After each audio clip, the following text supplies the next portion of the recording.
dalam bahasa Aceh nukun lerung jamun. Perle ke cangkoi wate mu ublang. Perle ke parang wate koh padi. Perle ke rakyat wate pemilihan menyeka menang nya mituri tu tanli. Nya nak tahu ngawai ko. Tapi ini adalah fakta. Ini adalah kebiasaan yang terjadi di dalam kehidupan. Sehingga para pejabat-pejabat dikala hilang jabatannya tidak ada harga sedikit pun pada rakyat.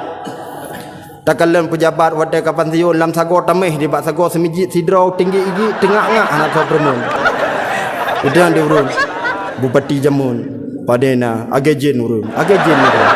Padahal dalam masjid karena tidak mampu menjaga akan jabatan yang dia miliki.